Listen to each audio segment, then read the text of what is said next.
గస్తలందరికీ స్వాగతం. నేను మీ కాపర్‌ని. మీకు తెలిసిందే 2023 డిసెంబర్ 20న పార్లమెంట్‌లో 3 బిల్లులు పాస్ అయినాయండి. క్రిమినల్ లాస్ కింద నేరానికి సంబంధించిన చట్టాలనమాట. అవి అంతకుముందు మనకి ఆల్రెడీ ఉన్న మూడిటిని రిప్లేస్ చేస్తున్నాయనమాట. మొదటిది 1860లో వచ్చిన ఇండియన్ పీనల్ కోడ్ అనమాట. దాన్ని మార్చి భారతీయ న్యాయ సంహితని ఎస్టాబ్లిష్ చేశారు. రెండవది 1872లో వచ్చిన ఇండియన్ ఎవిడెన్స్ యాక్ట్ అనమాట. దాన్ని రిప్లేస్ దేంతో చేశారంటే భారతీయ సాక్ష్య అధినియం తోటి చేశారు. ఇంకొకటి 1898లో వచ్చిన క్రిమినల్ ప్రొసీజర్ కోడ్ అనమాట. సిఆర్పిసి చట్టాలు అంటారు కదా, అది. దాన్ని భారతీయ నాగరిక్ సురక్షా సంహిత తోటి రిప్లేస్ చేశారు. సో ఇది డిసెంబర్ 20న పాస్ అయింది బిల్లు. అప్పుడు వాయిస్ ఓవర్ ఓట్ తోటి పాస్ అయిందనమాట. ఎందుకంటే మిగతా ఓటింగ్ దాకా ఎందుకు వెళ్ళలేదంటే అపోజిషన్ ఏదైతే ఉందో మెజారిటీ, అందుట్లో 97 మంది సస్పెన్షన్లో ఉన్నారు. సో ఇక వాళ్ళది లేకపోయేసరికి వాయిస్ ఓవర్ ఓట్ తోటే పాస్ అయిపోయింది. బీజేపీకి ఆల్రెడీ మెజారిటీ కూడా ఉండేసరికి. సో ఇదన్నమాట జరిగింది. అప్పుడు పాస్ అయినవి ఇప్పుడు జూలై 1వ తారీఖు నుండి అమల్లోకి వచ్చాయి. అంటే ఇప్పుడు మనం ఈరోజు జూలై 5 కాబట్టి శుక్రవారం జూలై 5, జూలై 1 అంటే సోమవారం నుంచి అనమాట. సోమవారం పొద్దున 12 దాటిన తర్వాత అప్పటి నుంచి అమల్లోకి వచ్చినాయి. అయితే ఒకటి న్యూస్ హల్చల్ ఏం చేస్తుంది అంటే అమల్లోకి వచ్చిన భారతదేశపు కొత్త శిక్షా స్మృతి అయితే మొదటగా బుక్ అయినాడు పాపం తోపుడు బండివాడు అని చెప్పేసి ఇది ఒకటి న్యూస్ వచ్చింది. మీరు ఇది గమనిస్తే ఇదిగోండి చూపిస్తాను. ఇక్కడ మీరు వైర్లో కూడా చూడొచ్చు అనమాట. సో ఈ శిక్షా స్మృతికి ఫస్ట్ క్యాజువాలిటీస్ ఎవరు అంటే street vendors booked under new criminal code అని చెప్పేసి ఇక్కడ చెప్పారు. సో దీంట్లోకి వెళ్తే ఇక్కడ ఈ బిఎన్ఎస్ ఇంప్లిమెంట్ అయ్యింది జూలై 1న కదా. ఆ రోజు రాత్రిపూట ఢిల్లీలో ఒక స్ట్రీట్ వెండర్ని కొట్టుకొని బుక్ చేశారు. దీని కింద ఎఫ్ఐఆర్ రిజిస్టర్ అయ్యింది. అతనికి 5,000 ఫైన్ పడింది అని చెప్పేసి. ఇతను ఒక కొబ్బరి బొండాలు అమ్ముకునేవాడు అంటే ఇక్కడ చెప్పింది. నార్త్ గోవాలో అయితే కొబ్బరి బొండాలు అమ్ముకునేవాడి మీద పడింది. ఇక్కడ ఢిల్లీలో ఒకటి మీద పడింది అనమాట ఇక్కడ చెప్పింది. అయితే ఇక్కడ తర్వాత అమిత్ షా వచ్చి ఏం చెప్పాడంటే ఇది ఫస్ట్ కేసు కాదు, యాక్చువల్గా ఫస్ట్ కేసు అనేది గ్వాలియర్లో రిజిస్టర్ అయ్యింది, అది కూడా ఒక మోటార్ సైకిల్ దొంగతనానికి సంబంధించి అని చెప్పి. ఆ తర్వాత ఈ కేసు కూడా ఈ ఢిల్లీలో కమలా వెండర్ ఎవరైతే ఉన్నారో కమలా మార్కెట్ వెండరు, ఆయనది రిజిస్టర్ అయింది కాస్త తర్వాత డిస్మిస్ అయింది. ఎందుకంటే మిగతా ఇదంతా ప్రొవిజన్ కానీ వీళ్ళంతా చేసింది పాత చట్టంలో ఉన్నదాని రూల్ని బట్టే చేశారు, అబ్స్ట్రక్షన్ చేస్తున్నాడని, అంతేగాని కొత్త దాన్ని బట్టి కాదు. కాకపోతే కొత్త ప్రొవిజన్లో వీళ్ళకి ఏదైతే ఉందో ఆ ప్రొవిజన్ వాడుకొని ఈ ఇన్సిడెంట్ని రివ్యూ చేసి అతన్ని డిస్మిస్ చేశారు అని చెప్పేసి ఇక్కడ చెప్తున్నాడు అనమాట. So what ever the case, ఇక్కడ కేసు అయితే రిజిస్టర్ అయ్యిందేమో కానీ బట్ స్టిల్ డిస్మిస్ కూడా అయిపోయింది అనమాట ఇక్కడ చెప్పేది. ఇక ఫస్ట్ కేసు ఎక్కడైంది అంటే గ్వాలియర్ దగ్గర అయిందని చెప్పేసి అన్నారు. ఇక్కడ మనకి ఇక్కడ చూస్తే ఈ వెండర్ దగ్గరకు వచ్చేసరికి 12:15 అప్పుడు ఇన్సిడెంట్ రిపోర్ట్ అయితే 1:30 అప్పుడు అనమాట రిజిస్టర్ అయింది. సో లా ఇంప్లిమెంటేషన్లోకి వచ్చిన తర్వాత 1:30 ఉంది టైము. 1:30లో ఇండియాలో ఇంకెక్కడన్నా కూడా రిజిస్టర్ అయ్యి ఉండొచ్చు కేసు, అవకాశం అయితే ఉంది. ఇక్కడ 146 అన్నారండి సస్పెండ్ అయింది. నేను ఇంకో చోట చూస్తే 97 అని ఉంది. సో ఏదన్నా కూడా సబ్జెక్ట్ టు కరెక్షన్. సో మనకి ఇక్కడ ఏంటంటే గ్వాలియర్ దగ్గర 12:10కే రిజిస్టర్ అయ్యింది కేసు అని చెప్పేసి చెప్తున్నారు. సో ఇదేంటి అంటే జూలై 1కి ముందు ఏ కేసులు అయితే రిజిస్టర్ అయినాయో అవన్నీ కూడా ఐపీసీ ప్రకారమే చూడడం జరుగుతుంది. ఐపీసీ, సిఆర్పిసి, అట్లాగే ఇండియన్ ఎవిడెన్స్ యాక్ట్ వీటి ప్రకారమే చూస్తారు. జూలై 1 తర్వాత ఏవైతే రిజిస్టర్ అయినాయో అవన్నీ కూడా కొత్తవి, బిఎన్ఎస్, బిఎన్ఎస్ఎస్, బిఎస్ఏ వీటి మీద ఆధారపడి ఉంటుందన్నమాట. ఓకే, సో ఇవన్నీ కూడా కొత్తవి అమలవుతున్నాయి. ఇక్కడ జస్ట్ ఒక ఎగ్జాంపుల్ అనమాట. ఇట్లా చాలా కేసులు అనేవి రెగ్యులర్గానే అవుతూ ఉంటాయి. ఇది ఎలా ఉంది మీరు ఇక్కడ కూడా చూడొచ్చు అనమాట. కమలానగర్ వెండర్ ఎవరైతే ఉన్నారో, కమలానగర్ అనేది ఏరియా అనమాట, అక్కడ తోపుడు బళ్ళోడు.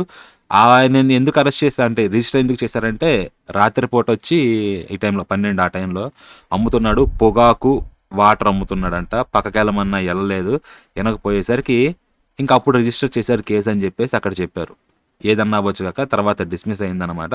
5,000 దాకా ఫైన్ పడింది మామూలుగా ఈ చట్టం ప్రకారం. ఈ చట్టం ఏంటని మీరు చూస్తే ఇక్కడ 285, whoever by doing any act or by omitting to take order with any property in his possession, అంటే వాడి అధీనంలో ఉన్న ఏదన్నా ఆస్తి కానీ దాన్ని సరిగ్గా జాగ్రత్తగా చూసుకోకపోయినా, లేకపోతే వాడే పనులన్నా చేయడం ద్వారా డేంజర్ కానీ, లేకపోతే ఆటంకం కానీ, బాధ కానీ, గాయాలు కానీ, లేకపోతే పబ్లిక్ లైన్ ఆఫ్ నావిగేషన్ ఏదైతే ఉందో దానికి ఇబ్బందులు కలిగించడం కానీ, ఇట్లాంటివి చేస్తే వాడికి ఫైన్ పడొచ్చు అనమాట. షెల్ అంటే పడుతుంది అని చెప్పేసి. ఎంత అనేది మనకి ఇంత ఇయ్యాలని చెప్పలేదు కానీ 5,000 లోపు వేయొచ్చు అనమాట. ఇది జడ్జి డిస్క్రిమినేషన్కి వదిలేశారు. ఇది భారతీయ న్యాయ సంహితలోనమాట, సెక్షన్ 285 కొత్తది ఇది. సో ఇప్పటి నుంచి రాసేవన్నీ కూడా దీని ప్రకారం రాస్తారనమాట, క్రిమినాలిటీస్కి సంబంధించినవి. ఇది ఇట్లా ఉంది. అయితే ఇప్పుడు ఏంటంటే అంటే మనకి 3 వచ్చినాయి కదా కొత్త డాక్యుమెంట్స్. అందుట్లో నేను భారతీయ న్యాయ సంహిత మీద జస్ట్ ఒక కీలకమైన డిఫరెన్స్లు ఏంటా అని చెప్పేసి ఈ చిన్న వీడియోలో డిస్కస్ చేస్తున్నాను అనమాట. మీకు కింద లింక్ ఇచ్చాను ఆల్రెడీ, మీరు చూసుకోవచ్చు కీలకమైన డిఫరెన్సెస్ ఏంటా అని చెప్పి. ఇది ఎకనామిక్ టైమ్స్ వాళ్ళది, ఇది ఆర్టికల్ అనమాట. కీ చేంజెస్ ఏమున్నాయి అని చెప్పేసి చెప్తున్నారు. మొట్టమొదటిగా మీరు నోటీస్ చేసుకోగలిగింది ఏమిటంటే ఐపీసీలో 511 ఉంటే సెక్షన్లు దాన్ని 358కి తగ్గించేశారు.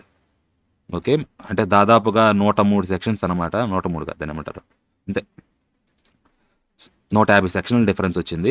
ఆ తర్వాత 21 సెక్షన్స్ ఏమో కొత్తవి యాడ్ చేశారనమాట. ఇంకా ఇందుట్లో హేట్ క్రైమ్స్ కానీ, మాబ్ లించింగ్ కానీ, టెర్రరిజానికి కానీ, ఆర్గనైజ్డ్ క్రైమ్ కానీ, హేట్ స్పీచ్ కానీ, ఇంకా సెడిషన్ని రీడిఫైన్ చేయడం కానివ్వండి, పెద్ద మార్పు లేదు, జస్ట్ డెఫినేషన్ కొంచెం మార్చారు.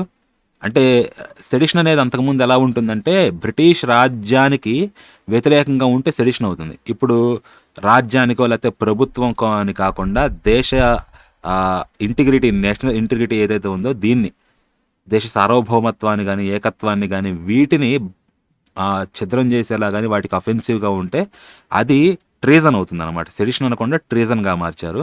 ఈ కొన్ని కీలకమైనవి మీరు ఇంకా కింద చూస్తే ఇక్కడ ఇచ్చారనమాట. ఇదిగోండి, భారతీయ నాగరిక సురక్షా సంహిత అనేది క్రిమినల్ ప్రొసీజర్ కోడ్ని రిప్లేస్ చేస్తుంది. ఇండియన్ ఎవిడెన్స్ యాక్ట్ని భారతీయ సాక్ష్య అధినియం రిప్లేస్ చేస్తుంది. ఐపీసీని భారతీయ న్యాయ సంహిత రిప్లేస్ చేస్తుంది. ఒకటి నిన్న మన ధర్మా గారు అన్నారు, ఇక ఎవరు 420 అనడానికి లేదు, ఎందుకంటే 420 అనేది మారిపోయింది. ఒకప్పుడు మనకి ఐపీసీలో ఏంటంటే 420 అనేది ఉండేది అనమాట. దాన్ని ఇప్పుడు 319కి మారింది అని చెప్పేసి అన్నారు ఆయన. సో 420 అంటే ఇప్పటికీ వ్యాలిడ్ అవ్వదన్నమాట. సినిమాల్లో మారుస్తారో లేదో చూడాలి. ఎనీహౌ, సో లాస్ట్ డిసెంబర్లో అంటే డిసెంబర్ 20వ తారీఖున పాస్ అయినవి ఇప్పుడు జూలై 1కి మొదలైనవి అనమాట. కీలకంగా చూస్తే 511 ఉన్న సెక్షన్స్ 358 అయినాయి, 21 కొత్తవి వచ్చినాయి. ఇవన్నీ కూడా వచ్చినాయి అనమాట. నేషనల్ ఇంటిగ్రిటీ ఎండేంజర్ చేస్తే అది సెడిషన్ అనకుండా ట్రేజన్ అని చెప్పేసి చెప్పారు. ట్రేజన్ అంటే ద్రోహం అండి, వెన్నుపోటు ఒక రకంగా చెప్పాలి అంటే. సెడిషన్ అంటే రాజద్రోహం. పేరు మార్చారు కానీ పెద్ద డిఫరెన్స్ లేదు. ఓకే, ఇంకా ఈ న్యాయ సంహితలో థెఫ్ట్ అనేది నిజమైన పదార్థాలే కాకుండా మనకి డేటా లేకపోతే ఇంటాంజిబుల్ అంటే మీరు పట్టుకోలేని, దాన్ని ఎట్లా తాకలేనివి అనమాట. ఇప్పుడు డేటా ఉంది, కంప్యూటర్లో ఉంటుంది మన డేటా. ఆ డేటాని దొంగతనం చేశారనుకోండి, దాని డేటాని మీరు తాకలేరు, బట్ ఆ డేటా అనేది రియల్ అనమాట. ఇంకా ప్రాపర్టీ ఉంటుంది, లైసెన్స్డ్ ప్రాపర్టీ కానీ ఇట్లా, వాటిని దొంగతనం చేసిన. సో వీటిని కూడా ఇప్పుడు థెఫ్ట్ కింద కన్సిడర్ చేస్తున్నారు అనమాట. పాత దాంట్లో లేదు, ఎందుకంటే ఐపీసీ ఎప్పుడు వచ్చింది, 1860లో వచ్చింది. ఆ టైంలో డేటా ఇవేమీ లేవు కాబట్టి వీటి గురించి అసలు ప్రస్తావన లేదు. ఇప్పుడు వీటిని కూడా ఇంక్లూడ్ చేశారు. తర్వాత భారతీయ నాగరిక సురక్షా సంహితలో ఏంటంటే ఇది క్రిమినల్ ప్రొసీజర్ని రిప్లేస్ చేసి విక్టిమ్ సెంట్రిక్ అప్రోచ్ని కొంచెం ఫోకస్ చేసింది అనమాట. ఇక్కడ పోలీస్ కస్టడీని 15 నుంచి 90 రోజులు చేశారు. సిగ్నిఫికెంట్ అనమాట, 6 రేట్లు పెంచారనమాట. అంటే మిమ్మల్ని బుక్ చేసినాక 15 రోజులే కాదు 90 రోజుల దాకా పెట్టుకోవచ్చు. ఇదొకటి. 90 రోజుల్లో వాళ్ళు మరి పరిస్థితులు చాలా తారుమారు అయిపోతాయి. దీన్ని అబ్యూస్ చేస్తారంటే చేసే అవకాశం కూడా ఉందన్నమాట. అప్పుడు లోపల ఉన్నవాడు ఏం చేయగలడు 90 రోజులు లోపలే ఉంటే? ఇది ఒక పెద్దది క్వశ్చన్ అనమాట, మనం ఫ్యూచర్లో చూడాల్సి ఉంటుంది. తర్వాత ఎలోస్ ట్రయల్స్ ఇన్ ఆబ్సెన్షియా అన్నారు. ట్రయల్ ఇన్ ఆబ్సెన్షియా అనేది ఎట్లాగంటారంటే ఇప్పటిదాకా మనకి కోర్టులో వాళ్ళు ట్రయల్ అంటే మామూలు కోర్ట్ మీటింగ్స్ అండి ఇవన్నీ. ట్రయల్ అనేది ఈ కన్విక్టీ అంటే ఎవరైతే ఉన్నారో అక్యూజ్డ్ వాళ్ళంటే నిందితుడు లేకుండా ట్రయల్ జరగకూడదు, జడ్జిమెంట్ ఇవ్వడం కానీ ఇవేవి జరగకూడదు అనమాట. ఎందుకంటే కోర్టులో ట్రయల్ జరుగుతుంటే నిందితుడు ఖచ్చితంగా అక్కడ ఉండాల్సిందే డిఫెండ్ చేసుకోవడానికి. మనం సినిమాలో చూస్తూ ఉంటాం, కోర్టు కేసు జరుగుతుంటే జైల్లో నుంచి ఖైదీని సంకెళ్ళేసి తీసుకొస్తారనమాట. ఈ దారిలో తప్పించుకోవాలని ప్రయత్నిస్తూ ఉంటాడు, ఖైదీ ఇలాంటివన్నీ చూసాం మనం. ఇప్పుడు అది లేకుండా ట్రయల్స్ని ఆబ్సెన్షియాలో కూడా జరపచ్చు. అంటే అతడు ఆబ్సెంట్గా ఉన్న ఈ నిందితుడు లేకుండా కూడా కోర్టు ట్రయల్ జరపచ్చు, ఇవన్నీ కూడా విధించవచ్చు అనమాట మనకి, జడ్జిమెంట్లు కానీ ఇవన్నీ కూడా ఆ వెసులుబాటుని కల్పించారు ఇక్కడ. సో ఇది ఒక ట్రా పెద్ద డిఫరెన్స్. ఆ తర్వాత జీరో ఎఫ్ఐఆర్ అనేది కూడా ఇంట్రడ్యూస్ చేసింది. అంటే ఏ పోలీస్ స్టేషన్లో అన్నా కూడా ఎఫ్ఐఆర్ నమోదు చేసుకోవచ్చు అనమాట. ఇంకా కొత్తది ఏంటంటే డిజిటల్గా ఉంది కాబట్టి ఇప్పుడు వరల్డ్ అన్నీ కూడా లెటర్లో లేకపోతే ఇట్లా ఫిజికల్గా పంపించకుండా ఎలక్ట్రానిక్ సమ్మన్స్ను కూడా చేయొచ్చు. ఇంకా ఒక విట్నెస్ ప్రొటెక్షన్ స్కీమ్ అనే దాన్ని కూడా ఇంట్రడ్యూస్ చేసింది. నేను దీన్ని చూడలేదు, దీనిలోకి వెళ్ళను డీటెయిల్స్లోకి, జస్ట్ వరకు చెప్తున్నాను. ఇంకా ఫొరెన్సిక్ ఇన్వెస్టిగేషన్స్ అనేవి కంపల్సరీ చేసింది అనమాట. సీరియస్ అఫెన్సెస్ అప్పుడు కానీ లేకపోతే ఎలక్ట్రానిక్ ట్రయల్స్ కానీ వీటన్నిటిని కూడా ఇంతకు ముందున్న వాటికన్నా కూడా ఇప్పుడు ఎక్స్ట్రాగా, అంటే వాట్సాప్ చాట్లు కానీ ఫేస్బుక్ కానీ వీటన్నిటిని కూడా ఎగ్జామిన్ చేయడం, మిగతా ఏవైతే ఉన్నాయో ఇన్వెస్టిగేషన్స్ అవన్నీ కూడా స్కోప్ పెంచింది. గతంలో లెక్కన కాకుండా ఇప్పుడు అవి కూడా ఎవిడెన్సులు తీసుకోవడం జరుగుతుందన్నమాట. మీరు ఇక్కడ ఇది చూస్తే భారతీయ సాక్ష్య అధినియంలో బిఎస్ఏ ఇది ఇండియన్ ఎవిడెన్స్ యాక్ట్ని రిప్లేస్ చేసి ఎవిడెన్స్ హ్యాండ్లింగ్ని మోడర్నైజ్ చేసిందనమాట. అంటే మనం ఒకప్పుడు ఏదన్నా వీడియో రికార్డింగ్ అని ఇది చూపించాలి అంటే చాలా స్ట్రిక్ట్గా ఉండేదన్నమాట. ఇప్పుడు ఎలక్ట్రానిక్ డిజిటల్ రికార్డ్స్ వీటన్నిటిని కూడా ఎవిడెన్స్ తీసుకుంటున్నారు. ఇంకా వీటి స్కోప్ని కూడా పెంచారంట. ఇంకా అంతేకాకుండా రేప్ విక్టిమ్ స్టేట్మెంట్లని ఆడియో వీడియో రికార్డింగ్ చేయడం కూడా కంపల్సరీ చేసింది. ఎందుకు ఒకప్పుడు ఇట్లా ఉండేది కాదేమో, సో ఇప్పుడైతే కంపల్సరీ చేసిందనమాట. సింపుల్గా చెప్పాలి అంటే ఎలక్ట్రానిక్ రికార్డ్స్ని ప్రైమరీ ఎవిడెన్స్గా కూడా ఇది చేస్తుంది క్లాసిఫైయింగ్. ఇంకా ఓవరాల్ ఎవిడెన్స్ని కూడా ఎలక్ట్రానిక్ ద్వారా ఇవ్వచ్చు, డైరెక్ట్గా వచ్చి ఇవ్వాల్సిన అవసరం లేదు అని చెప్పేసి చెప్తుంది. సో ఒకప్పుడు ఏంటంటే ఎలక్ట్రానిక్ రికార్డ్స్ అనేవి ప్రైమరీ ఎవిడెన్స్ అవేవి కాదు, పర్సనల్గా వచ్చి డైరెక్ట్గా ఇవ్వాల్సి ఉంటుంది అనమాట, మెజిస్ట్రేట్ దగ్గర కానీ ఇంకెవరి దగ్గరన్నా. దాన్ని ఎవిడెన్స్గా తీసుకునే వాళ్ళు ఇప్పుడు ఎలక్ట్రానిక్ రికార్డ్స్ని కూడా తీసుకుంటున్నారు. సో ఇది కొత్త మార్పు. అది ఇంకా కీ డిఫరెన్సెస్ మనం చూస్తే 377వ సెక్షన్ని రిమూవ్ చేశారు ఐపీసీలో నుంచి. సో ఈ లా ఏం చెప్తుంది అంటే కొన్ని సెక్షువల్ యాక్ట్స్ని క్రిమినలైజ్ చేసిందనమాట. అవి ఇప్పుడు క్రిమినల్ కావు. మీరు దాంట్లోకి వెళ్తే ఇది 377లో ఎవరేని పురుషునితో, స్త్రీతో లేక జంతువుతో స్వచ్ఛందముగా ప్రకృతి విరుద్ధమైన మైథునము సలుపు, అది ఇక్కడ అర్థం కావట్లేదు, ఎనిహో దీని నిరుద్ధంగానో ఎట్లాగో ఈ అపరాధులు ఎవరైతే ఉన్నారో వారు ఎవరైనాను యావజ్జీవ కారావాసముతో కానీ, అంటే లైఫ్ సెంటెన్స్ అనమాట అది కానీ, లేదా 10 సంవత్సరముల దాకా ఉండగల కాలావధికి, అంటే 10 సంవత్సరాలు జైలు కానీ, 2 కప్పు కారావాసముతో కానీ శిక్షింపబడదురు. ఈ రెండులో ఏదో ఒకటి, యావజ్జీవం కానీ 10 years కానీ, మరియు జుర్మానాకు కూడా పాత్రులవుతారు. ఇంకా ఫైన్ కూడా ఉంటుందన్నమాట. సో ఇక్కడ ఈ పరిచ్ఛేదములో వివరింపబడిన అపరాధములకు మైన మైథునమగుటకు అంతర్గమనము చాలును అని చెప్పేసి అన్నారు. అంటే ఈ సెక్షన్లో ఏదైతే ఉందో ఇందుట్లో అపరాధులు అవ్వాలంటే వాళ్ళు అవశ్యముగా మైథునము చేసిన వాళ్ళు కావాలి. దీన్ని ఎలా కన్సిడర్ చేస్తారంటే అంతర్గమనము జరిగితే చాలును అని చెప్పేసి అంటున్నారు. సో అంటే మీకు ఇంగ్లీష్లో చూపిస్తాను. ఇక్కడ ఈ లాని 377 చూస్తే who ever voluntarily has carnal intercourse against the order of nature with any man, women or animal అనమాట. అంటే మగాడు కానీ, స్త్రీ పైన స్త్రీ కానీ, లేకపోతే వీళ్ళిద్దరూ కలిసి జంతువు పైన కానీ, ఇట్లా జూఫీలియా అంటారు కదా అదనమాట. సో ఇది చేస్తే వాళ్ళకి పనిష్మెంట్ వస్తుందన్నమాట, imprisonment for life or imprisonment or of either description. అంటే 2 రకాల ఇంప్రిజన్మెంట్స్ ఉంటాయండి. 2 రకాలు ఏంటి అంటే సాధారణ కారాగార శిక్షను, కఠిన కారాగార శిక్ష. మనం వినే ఉంటాం సాధారణం, కఠినం. సాధారణం అంటే వాడి పనివాడు చూసుకుంటా ఉంటాడు, జైల్లో ఉంటాడు, ఇంట్లో ఉన్నట్టే, పెద్ద డిఫరెన్స్ ఉండదు, వాడు జైల్లో ఉంటాడు అంతవరకే. కఠిన కారాగార శిక్ష అంటే వీడు పని చేయాల్సి ఉంటుంది, వీడికి అంత లిబర్టీ ఉండదు అనమాట జైల్లో. సో రెండిటిలో ఏదన్నా విధించవచ్చు. ఎప్పటి వరకు? Which may extend to 10 years or అంటే ఏళ్ల దాకా ఉండొచ్చు అనమాట, లేకపోతే లైఫ్ ఇంప్రిజన్మెంట్ కూడా ఉండొచ్చు. అంటే లయబుల్ టు ఫైన్. సో ఇక్కడ ఫైన్ కూడా లయబిలిటీ ఉందన్నమాట. ఎంత అనేది జడ్జి డిస్క్రిప్షన్కి వదిలేశారు. పెనిట్రేషన్ అనేది ఎక్స్ప్లెనేషన్ ఏంటంటే ఇక్కడ penetration is sufficient to constitute the carnal intercourse. Penetration అంటే చొప్పించడం అనమాట, అది సరిపోతుంది అన్నారు.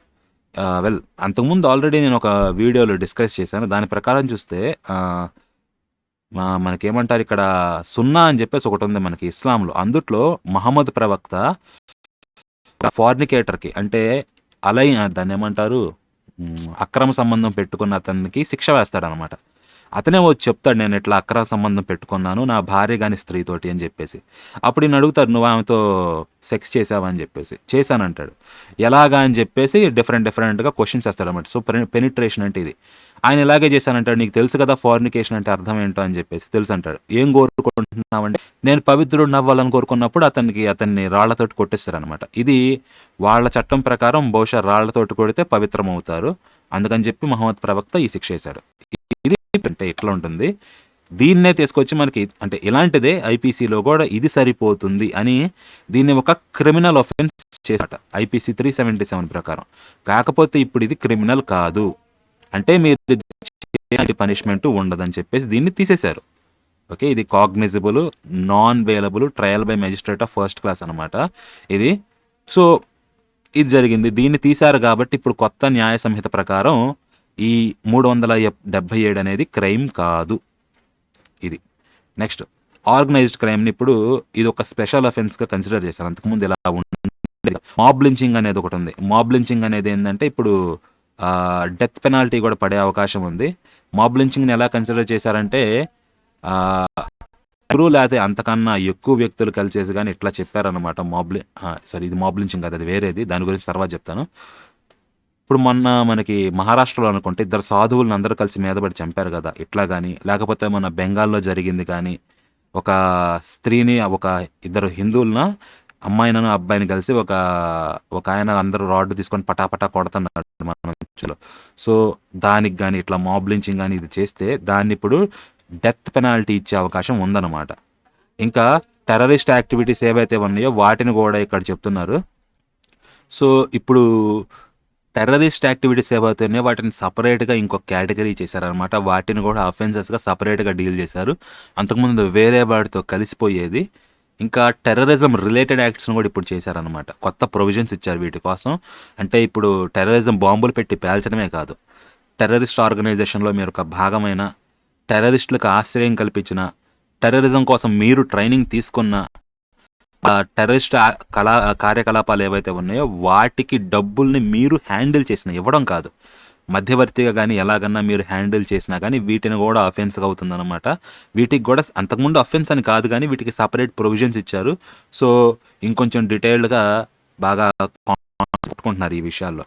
నెక్స్ట్ ఇంతకుముందు చిన్న చిన్న అఫెన్సులు, ఇప్పుడు 420 కానీ ఇట్లాంటివి ఏవైతే ఉన్నాయో థెఫ్ట్కి, వీటికి అంతకుముందు జైలు ఉండేది. ఇప్పుడు ఏంటంటే కమ్యూనిటీ సర్వీస్ కూడా పెట్టారనమాట లిస్టులో. అంటే సంఘానికి తోడ్పడడం, రోడ్డులు జమ్మడం కానీ టాయిలెట్లు కడగడం కానీ పబ్లిక్వి ఇలాంటి పనులు చేసి మీరు జైలు శిక్ష అనుభవించకుండా ఈ పనిష్మెంట్ నుంచి మొత్తం శిక్ష అనుభవించు అనమాట. ఇదే శిక్ష అవుతుంది కమ్యూనిటీ సర్వీస్ అనేది. Next hit and run punishments ఏవైతే ఉన్నాయో, అంటే కొట్టేసి వెళ్ళిపోవడం అన్నమాట. కారులతోటి కానీ వీటితోటి కానీ గుద్దేసి వెళ్ళిపోతారు. మొన్న పూణేలోనూ ఒక స్పోర్ట్స్ కార్ కూడా ఇదే ఇన్సిడెంట్ చేసింది. రోడ్డు మీద గుద్దేసి వెళ్ళిపోయింది అనమాట. వాడిని పట్టుకొని బాదారు బాగా. తర్వాత ఎవడు డ్రైవర్ ఒక డ్రైవ్ చేశాడు, ఇంకొక డ్రైవ్ చేశాడని చెప్పేసి మొత్తం పెద్ద కేసు అయింది. అలాంటి కేసుల్లో కూడా ఇలా హిట్ చేసి తర్వాత మరణానికి కారకులైతే అప్పుడు మ్యాక్సిమం అనేది 2 సంవత్సరాల జైలు శిక్ష నుండి 5 ఏళ్ల జైలు శిక్షకి పెంచారు దాన్ని హిట్ అండ్ రన్ కేసులో.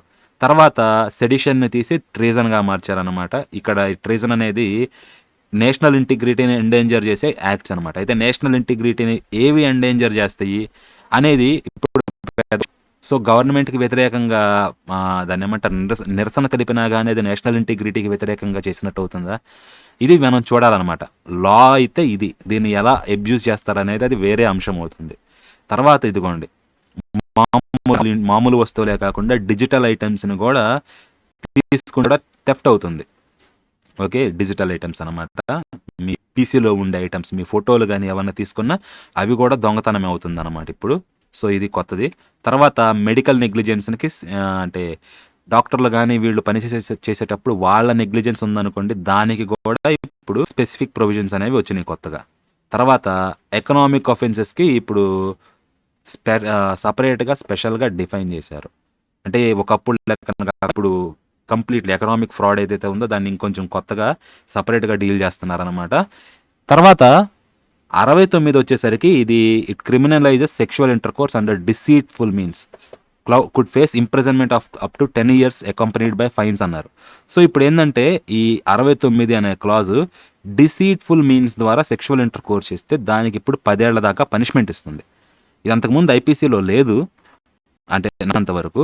ఇప్పుడు మీరు భారతీయ న్యాయ సంహితలో చూసారనుకోండి, ఇక్కడ 69వ సెక్షన్కి వెళ్తే ఈ డాక్యుమెంట్స్ అన్నీ కూడా నేను కింద డిస్క్రిప్షన్లో ఇచ్చాను. న్యాయ సంహిత కానీ, బిఎన్ఎస్ఎస్ కానీ, బిఎస్ఏ కానీ, ఇవన్నీ కూడా మీరు డౌన్లోడ్ చేసుకోవచ్చు కావాలనుకుంటే. ఇప్పుడు కింద 69 చూస్తే ఈ 5వ చాప్టర్లో ఉంటుంది. 68, 70 కానీ ఇవన్నీ కూడా అఫెన్సెస్, సెక్షువల్ టైప్ అఫెన్సెస్ గురించి డీల్ చేస్తుంది అనమాట. 63లో డిస్క్రైబ్ చేస్తుంది ఏది సెక్షువల్ ఏంటని.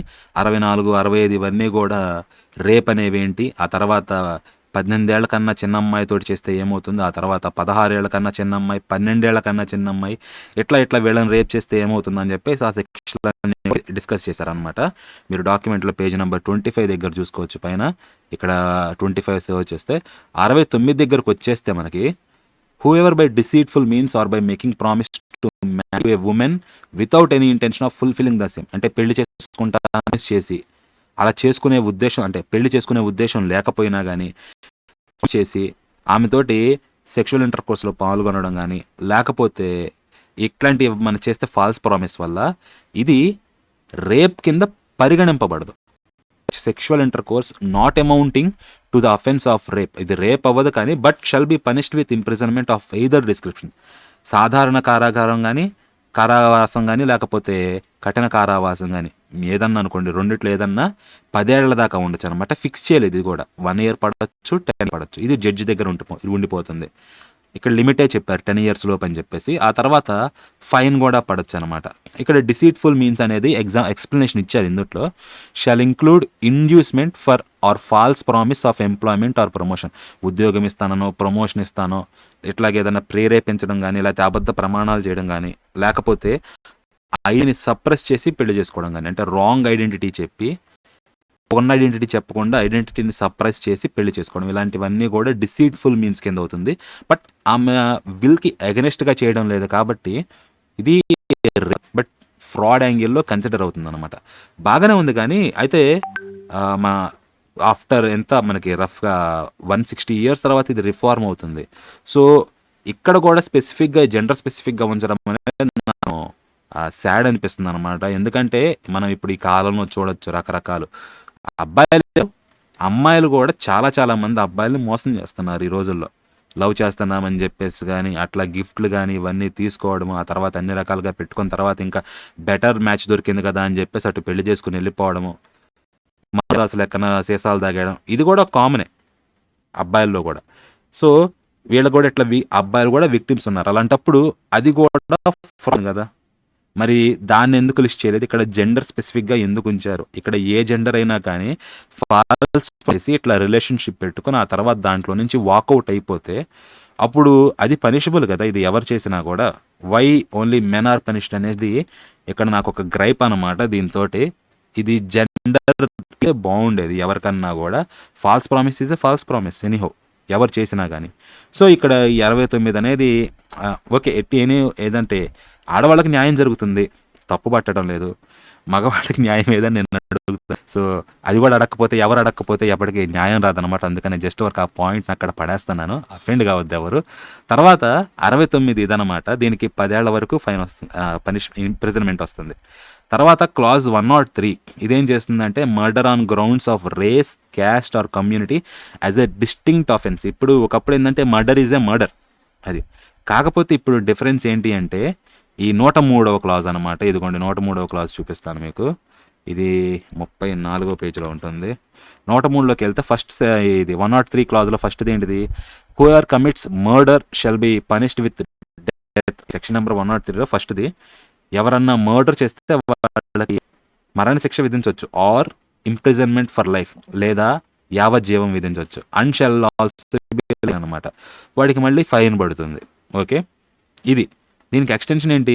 When a group of 5 or more persons acting in concert, అంటే కలిసి అనమాట, అందరూ కూడా మూకుమ్మడిగా మర్డర్ చేస్తే.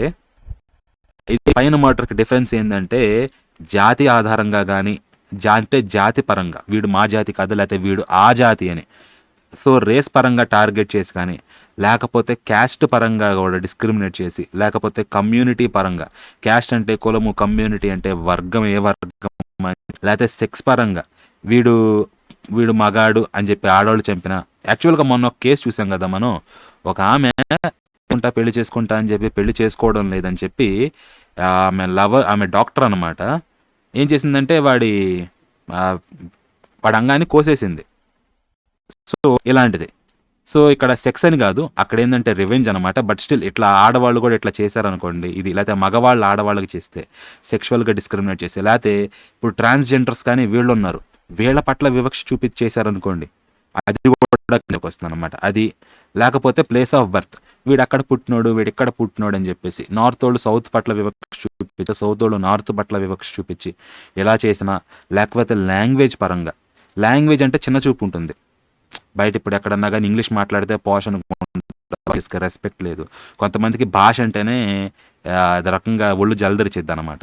సో ఇట్లా లాంగ్వేజ్ రైవల్రీ వల్ల కానీ ఇట్లా లాంగ్వేజ్ పరంగా డిస్క్రిమినేట్ చేసి దాని ద్వారా మర్డర్ చేసిన, లేకపోతే ఇది కీలకం అండి, ఇది ఎంతవరకు వర్తించిద్దో చూడాలి. పర్సనల్ బిలీఫ్ అంటే వాళ్ళ నమ్మకాలు ఏవైతే ఉన్నాయో వాటి ఆధారంగా మీద మర్డర్ చేశారనుకోండి, అంటే హిందువులు వీడు ముస్లిం ఎట్లా అని చెప్పేసి వాళ్ళని చంపినా, జనరల్గా పాస్టర్లను చంపినా కానీ, లేకపోతే ఎట్లన్నా మతపరంగా వివక్షతోటి, లేకపోతే చంపిన, ఇది మనం కామన్గా చూస్తూ ఉంటాం. సో అక్కడ స్వామీజీలను చంపడం కానివ్వండి, వరంగల్లో అయితే గుళ్ళో పూజారిని చంపడం కానివ్వండి, ఇట్లా లోపల హనుమాన్ చాలీసా పెట్టుకున్నాడని చెప్పేసి లోపల పోయి చంపేశాడు అనమాట.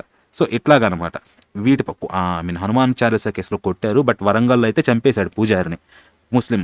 సో ఈ పరంగా పర్సనల్ బిలీఫ్ బేస్ మీద కనుక క్రైమ్ చేసి మర్డర్ చేశారనుకోండి, లేకపోతే ఇలాంటిది ఏదైనా సిమిలర్ గ్రౌండ్స్ అనమాట, అప్పుడు 5 లేకపోతే ఎంతమంది కలిసి చేసినందుకు ఇది ఈ హేట్ క్రైమ్ కింద ప్రతి ఒక్కళ్ళకు కూడా డెత్ పెనాల్టీ లేకపోతే యావజ్జీవం పడవచ్చు అనమాట. And shall also be liable to fine. Difference ఏంటి అంటే పైన చేసినప్పుడు మెయిన్గా ఒకళ్ళిద్దరికి వేసి ఉండొచ్చు, కానీ కింద ఏంటంటే గ్రూప్ ఉందనుకోండి అందరికీ అనమాట. Okay, each member of such group, ప్రతి ఒక్కళ్ళకు కూడా ఈ శిక్ష పడుతుంది, యావజ్జీవం దాకా అయితే పడుతుంది. మరణ శిక్ష పడిద్దా లేదా అనేది వేరే విషయం, అది జడ్జి కిందకి వెళ్ళిపోయింది. సో ఇది గమనార్హం అనమాట ఈ అంశంలో, దీన్ని స్పెషల్గా లిస్ట్ అవుట్ చేశారు ఈ 103 కింద. అది మీరు ఇంకా చూడొచ్చు అనమాట, ఇంపాక్ట్ ఏముంటుందా సిటిజన్స్ అని చెప్పేసి. సో క్లారిటీ ఇస్తుంది, ఇంకా స్ట్రిక్ట్ చేసింది అనమాట పెనాల్టీస్ ఏవైతే ఉన్నాయో, ఇంకా పబ్లిక్ సేఫ్టీ కానీ, ఇంకా హేట్ క్రైమ్స్ని అడ్రస్ చేయడం కానీ ఇంకొంచెం అంటున్నారు. బిఎన్ఎస్ఎస్కి వచ్చేసరికి ఏమో ఇది జస్టిస్ని త్వరగా డెలివర్ చేస్తుంది అని చెప్పేసి, అంతేకాకుండా 15 రోజుల నుంచి 90 రోజులకు పెంచారు విక్టిమ్ని, అంటే కస్టడీని, పోలీస్ కస్టడీని. అంటే విక్టిమ్కి ఇంకొంచెం బెటర్ ప్రొటెక్షన్ జరిగే అవకాశం ఉంది, విట్నెస్ ప్రొటెక్షన్ స్కీమ్ కూడా ఉంది, ఇంకా రెమెడీస్ ఏవైతే ఉన్నాయో వాటికి ఈజియర్గా అందుబాటులోకి తీసుకొస్తున్నారని చెప్పేసి ఉంది. ఇంకా బిఎస్సి ఏంటంటే పాత ఇండియన్ ఎవిడెన్స్ యాక్ట్ కన్నా కూడా అందుట్లో చాలా చాలా కాలపు చట్టాలు ఉండేసరికి అలాగే ఎవిడెన్స్ గ్యాదర్ చేయాలంటే కష్టం, ఇప్పుడు క్రిమినల్స్ తప్పించుకుంటున్నారు. అందుకని ఎవిడెన్స్ గ్యాదరింగ్ని ఇంకొంచెం ఈజియర్గా చేసింది, ఇంకొంచెం గా గ్యాదర్ చేసేలా చేసింది అనమాట. ఇంక అంతేకాకుండా లీగల్ ప్రొసీడింగ్స్ని ట్రాన్స్పరెంట్గా కూడా చేసిందని చెప్పేసి అంటున్నారు. సో ఇంకా చాలా ఏంటంటే మిగతా అయితే ఇప్పుడు ఒకటి చెప్తుంది ఏముందంటే, ఇక్కడ చెప్పేది, ఇక్కడ గమనించాల్సిన వాటిలో ఒక ఇంట్రెస్టింగ్ అంశం ఏంటంటే వైలెన్స్ డ్యూరింగ్ కస్టోడియల్ ఇంట్రాగేషన్, అంటే కస్టడీలో ఉన్నప్పుడు చేస్తూ ఉంటారు కదా, అలాంటప్పుడు వైలెన్స్ జరగకుండా అడ్డుపడే, అంటే పోలీసులు లోపల జైల్లో ఉన్న వాళ్ళపైన ఇట్లా ఇంట్రాగేషన్ పేరుతో వైలెన్స్ చేయబడే ప్రొవిజన్స్ని వాటిని వెనక్కి తీసేశాను అనమాట. అంటే ఏంటి, చాలా సిగ్నిఫికెంట్ నెంబరు ప్రొవిజన్స్ ఏవైతే ఉన్నాయో ఈ వైలెన్స్ జరగకుండా వాటిని రోల్ బ్యాక్ చేశారు. సో ఇప్పుడు ఏంటంటే వీళ్ళకి కొంచెం అడ్డంకులు తగ్గినాయి. దాని ప్రకారం వీళ్ళు కస్టోడియల్ ఇన్వెస్టిగేషన్లో లేకపోతే ఇంట్రాగేషన్లో అంతకు ముందు కన్నా ఇప్పుడు చేయడానికి అవకాశం ఎక్కువ ఉంది. ఇది అబ్యూస్ చేయకుండా ఎలా చూసుకుంటారు ఏంటా అని చెప్పేసి ఇది ఒకటి మనం గమనించాల్సిన విషయం అని చెప్పేసి ఇక్కడ చెప్తున్నారు. సో ఎందుకంటే ఏదేమైనా జనాల యొక్క భాగగత మనకి ముఖ్యం. సో ఇక్కడ ఈ సేఫ్ గార్డ్స్ అనేవి పోతే అబ్యూజింగ్ అనేది వస్తుందని చెప్పి ఇక్కడ చెప్తున్నారు అనమాట. సో ఇవి మనం గమనించాల్సిన విషయాలు. ఇంకా చాలా డిఫరెన్సెస్ ఉన్నాయి. మీకు అంటే ఇంకొక లింక్ కూడా ఇచ్చాను, మీరు కింద లింక్లో చూసారనుకుంటే ఇది ఉంటుంది, ఏరియా bprd.nic.in అని ఉంటుందండి. అది కంపారిజన్స్ అని చెప్పేసి బిఎన్ఎస్కి ఐపీసీకి అనమాట. పదాలు ఎలా మారినాయి, కొత్త డెఫినేషన్స్ ఏమొచ్చినాయి అని చెప్పేసి మొత్తం 1 by 1 లిస్ట్ అవుట్ చేసుకుంటా వచ్చారు పీడిఎఫ్. ఇంట్రెస్ట్ ఉన్న వాళ్ళు దాన్ని కూడా డౌన్లోడ్ చేసుకొని చూసుకోవచ్చు అనమాట. సో అది చట్టాలు ఎంతవరకు పనిచేస్తాయో ఏమో తెలీదు, మొత్తానికి పనిచేస్తే బాగా పనిచేస్తాయి. సెడిషన్ ఏమన్నా మారిందా అంటే కొన్ని పదాలు మార్చారు కానీ అంబిగ్యువస్గానే ఉన్నవి, వాటి అర్థం ఎటన్నా తీయచ్చు అనమాట. మరి ఎలా తీస్తారు మనకి తెలిసిందే, పొలిటీషియన్స్ అనేటోళ్ళు వాళ్ళకి ఇష్టం వచ్చినట్టు వాడుకుంటారు చట్టాలని. సో ఇది ఎంతవరకు మార్పు తెస్తుంది అనేది తెలియదు, బట్ వెయిట్ చేసి చూడాలి. బట్ చెప్పాల్సింది ఏంటంటే ఆ కాలానికి కాకుండా ఈ కాలానికి కొంచెం సెట్ అయ్యేటువంటి లాస్ లాగానే అనిపిస్తాయి. డిజిటల్గా కానీ వీటన్నిటిని కూడా అకామిడేట్ చేశారు. సో ఆ పైన చూద్దాం ఇంకా ఏం జరుగుతుందా అని చెప్పేసి. సో అదండి, ఇంట్రెస్ట్ ఉన్న వాళ్ళు ఎవరైనా డాక్యుమెంట్ తీసుకొని చదువుకోవచ్చు. బిఎన్ఎస్ అనేది 125 పేజీల డాక్యుమెంట్, లీగల్ టెర్మినాలజీ అనే ఉంటుందన్నమాట. సో మీరు ఎట్లా అనుకోండి, ఇంటర్ ఏలియా మిగతావి ఏది ఏమైనప్పటికీ కూడా ఇదన్నమాట. ఇప్పటివరకు ఇదైతే సరిపోతుందని నేను అనుకుంటున్నాను. సో అదండి, వీడియో నచ్చితే లైక్ చేయండి, షేర్ చేయండి, ఛానల్ ఇంకా సబ్స్క్రైబ్ చేయకపోతే సబ్స్క్రైబ్ చేయండి. మళ్ళీ మరొక ఆసక్తికరమైన వీడియోలో కలుసుకుందాం. అప్పటి వరకు ఉంటాను. మరలా తదుపరి మీ కాపరి. స్వస్తి.